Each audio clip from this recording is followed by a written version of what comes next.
Welcome back to Kuma English Listening Hub. In today's episode, we're stepping into a place full of mystery, time pressure, and teamwork. We're going inside an escape room. If you have never tried an escape room, don't worry. I'll explain everything clearly, and you can imagine that you are part of the team. This is a great chance to practice English while following a story, learning new vocabulary, and thinking along with a problem. So, close your eyes for a moment, if you can. Imagine you walk into a small, dark room. The door closes behind you with a heavy click. A clock on the wall starts counting down from 60 minutes. Your mission: solve all the puzzles, find the final code, and escape before time runs out. Let's begin. First, what is an escape room? An escape room is a live, interactive game. A small group of people, usually 2 to 6 players, enter a themed room. It might look like a detective's office, a haunted house, a spaceship, or even an ancient temple. Inside the room, there are puzzles, hidden clues, and locked boxes. The team has a limited amount of time, often 1 hour, to solve everything and escape. You cannot just push the door open and walk out. You have to think, communicate, and cooperate. That's what makes escape rooms interesting for both players and the people who design them. Now, let's join a fictional team and go through an escape room experience step by step. Our team today has 4 people. Anna loves logic puzzles and numbers. Jamal is very observant. He notices small details that other people miss. Lena is creative and good at word games. And finally, Leo is calm under pressure and helps the group stay organized. The 4 friends decide to try an escape room called the Lost Museum Key. They arrive at the escape room business on a Saturday afternoon. A friendly game master welcomes them. The game master is the staff member who explains the rules, watches the team through cameras, and gives hints if the players are stuck. Before they enter the room, the game master explains the story. You are night guards in a small city museum. The alarm system is broken. A famous and very expensive painting will arrive in 1 hour. To protect it, you need to find the special security key hidden somewhere in the museum. But the key has been missing for years. Can you find it before the painting arrives? The team nods. It sounds fun. The game master gives them some basic rules. Do not climb on the furniture. Do not use force. If something doesn't open easily, it probably isn't meant to open. If you are stuck, you can ask for a hint, but you only have 3 hints. The team gives a thumbs up. They are ready. The game master opens a door and leads them into the escape room. The room looks like a small museum gallery. There are paintings on the walls, a glass display case in the center, a wooden desk in the corner, and a locked door at the other end. Above the door, a digital clock shows 60 to 0. As the game master closes the door, the clock starts counting down. 59 to 59, 59 to 58, 59 to 57. The pressure begins. At the start of most escape rooms, there is a simple rule: spread out and look around. The first step is to search the room. The team does exactly that. Anna goes to the desk and checks the drawers. Jamal studies the paintings on the walls. Lena kneels by the display case to look at the object inside. Leo walks around slowly, trying to get a general idea of the space. In an escape room, searching is not just about finding obvious things like a big key on the floor. Players need to pay attention to details.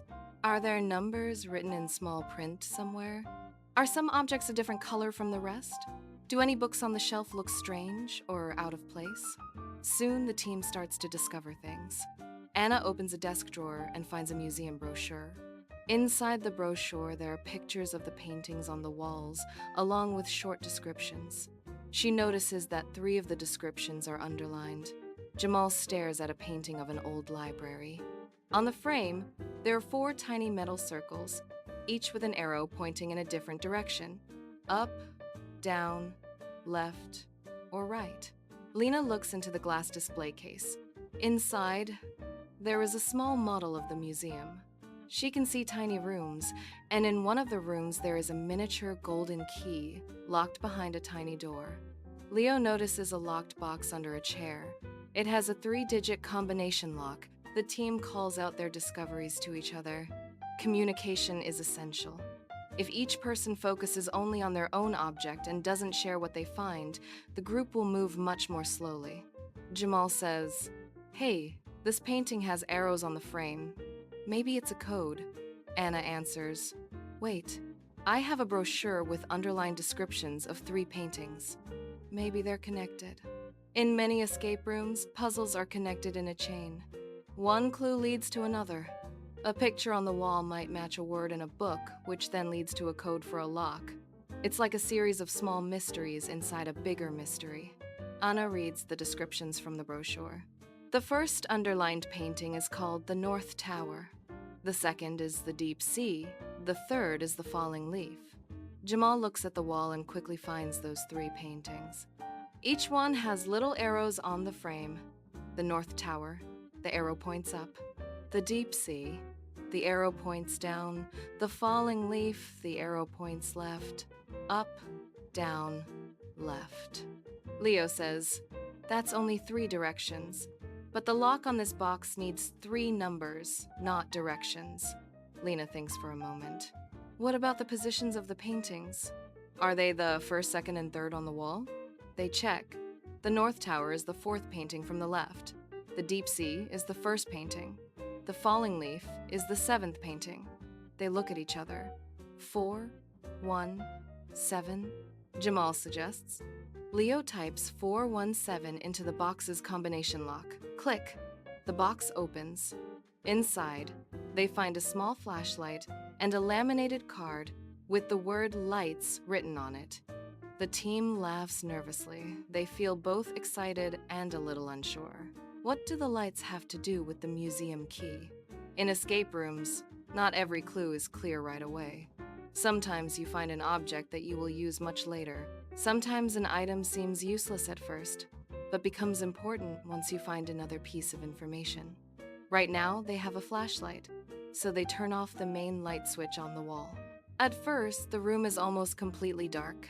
Then, slowly, their eyes adjust, and something new appears. On one wall, glowing in UV paint, they see a sentence. "History hides under the desk." They all rush back to the wooden desk. Anna shines the flashlight underneath. Taped, there is a small metal key. This key does not open the exit door. That would be too easy. Instead, it opens the glass display case in the center of the room. Inside the case is the model of the museum. Now they can lift the top of the case and touch the tiny rooms inside. In the small model, there are miniature versions of the real objects around them. A tiny desk, tiny paintings, tiny doors. In one tiny room, there is a golden key locked behind a miniature door with a symbol of an eye. Lena says, "Maybe we need to find the real version of that room somewhere in here." They study the model carefully. On the side of each tiny room, there is a letter, A, B, C, and so on. The room with the golden key is marked with the letter G. On the wall of the real escape room, there is a framed floor plan of the museum. The rooms on the map also have letters. Leo points to room G on the plan. Next to it is a label, Ancient History. "Ancient history," he reads aloud. "Is there anything in this room that looks ancient?" They look around. In the corner, half hidden by a curtain, is a tall, old-looking display case. Inside are objects that look like historical artifacts, a clay pot, a stone mask, and a rolled-up scroll tied with a red ribbon. The display case is locked with a small padlock that has symbols instead of numbers, a sun, a moon, a star, and an eye. Now the team starts to feel the pressure more strongly. They check the clock. 32:15. They have already used almost half of their time. This is where many escape room teams make a common mistake. When the clock is ticking, people sometimes panic and stop thinking logically. They might start trying random codes on locks or repeating the same search again and again. Good teams, however, stay calm. They take a step back, review what they know, and decide on a plan. Leo says, "Okay, let's slow down for a minute. What do we have so far?" Anna summarizes. "We used the brochure and the paintings to open the first box. That gave us the flashlight. The flashlight showed the UV message, which gave us the key to the glass case. The model of the museum led us to room G, the ancient history display. That case has a symbol lock. We need symbols to open it, Jamal adds. The symbols are a sun, a moon, a star, and an eye.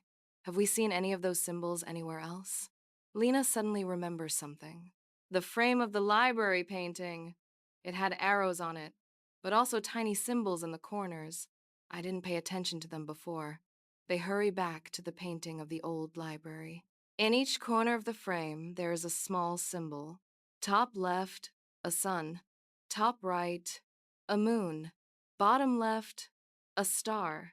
Bottom right, an eye. Under the painting, on the wall, is a small metal plate with the words, "Start at night" engraved on it. "Start at night," Jamal repeats. So, we start with the moon. They follow the symbols around the frame, starting from the moon in the top right corner and going clockwise. Moon, sun, eye, star. They try that order on the symbol lock. Moon, sun, eye, star. Click. The display case opens. Inside, they find the rolled-up scroll, the clay pot, and the stone mask. The scroll has a wax seal with the letter G on it, just like the room in the model. They carefully break the seal and unroll the scroll. On the scroll, there is a drawing of the model museum, but it looks slightly different from the one in the glass case. Some of the rooms are in a different order. At the bottom of the scroll, there is a line of text. Only the true museum leads to the key. They realize that the model in the glass case is not correct. Some of the tiny rooms are mixed up. They compare the scroll with the model and the floor plan on the wall. Piece by piece, they move the tiny rooms in the model to match the layout on the scroll. As they slide the small plastic rooms into the correct places, they hear a soft click from inside the model. A hidden compartment opens in the base. Inside is a card with 4 colors: red, blue, yellow, and green.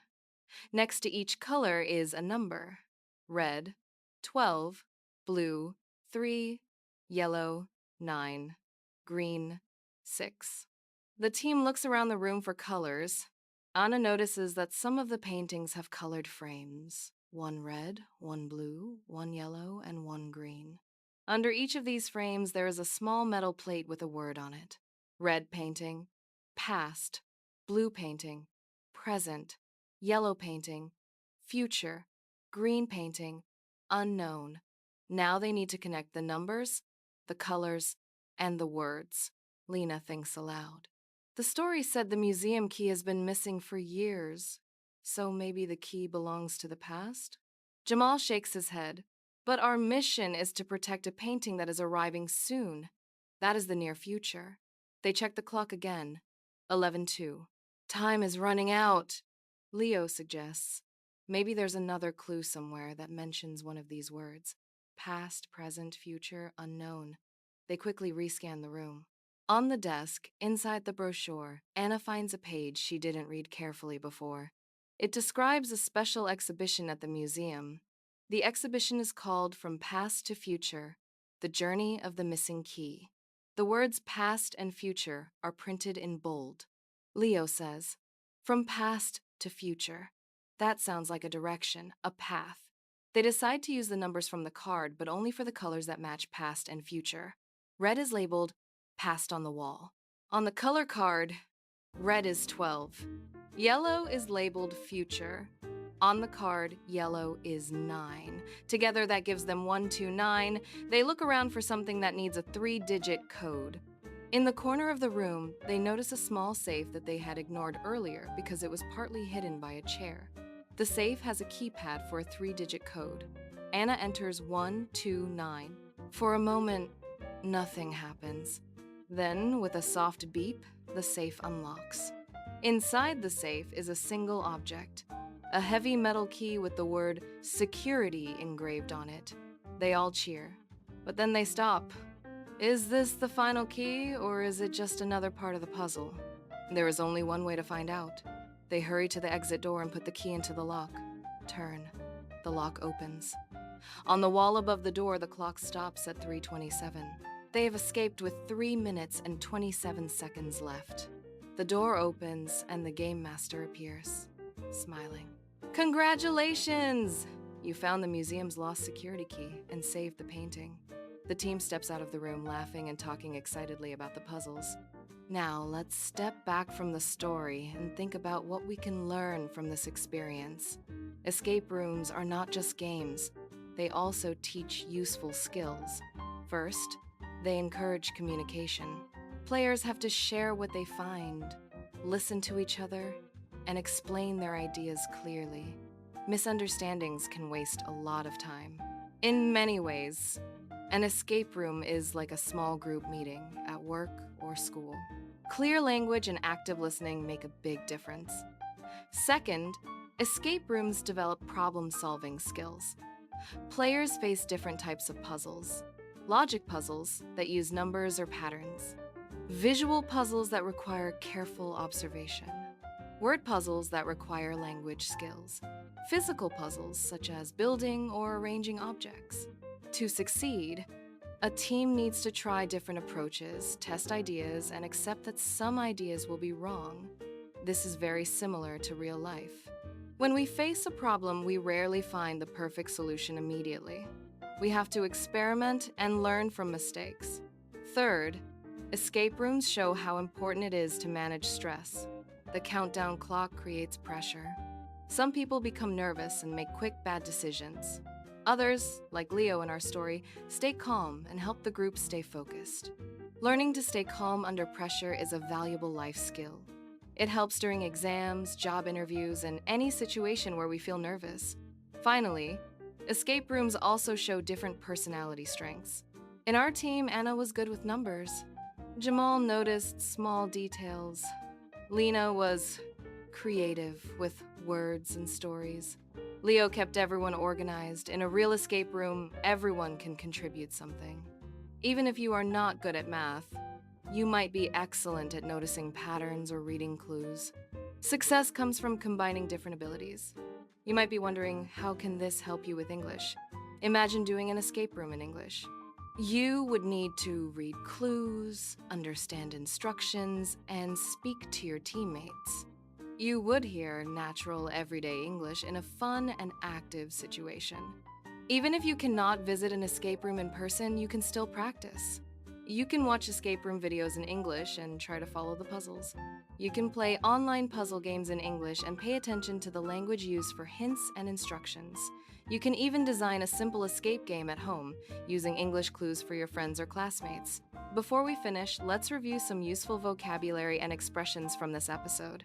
Escape room, a live game where players solve puzzles to escape from a themed room. Game master, the staff member who runs the escape room and gives hints. Clue, a piece of information that helps you solve a puzzle. Combination lock, a lock opened with numbers or symbols instead of a physical key.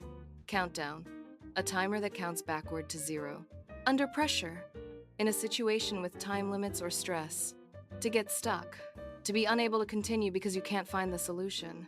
To take a step back, to pause and look at the situation from a wider perspective. To manage stress, to control your feelings when you are under pressure. As you listen to this episode again, try to notice how these words and phrases are used in context. This will help you remember them more easily. Thanks for joining this escape room adventure with Kuma English Listening Hub.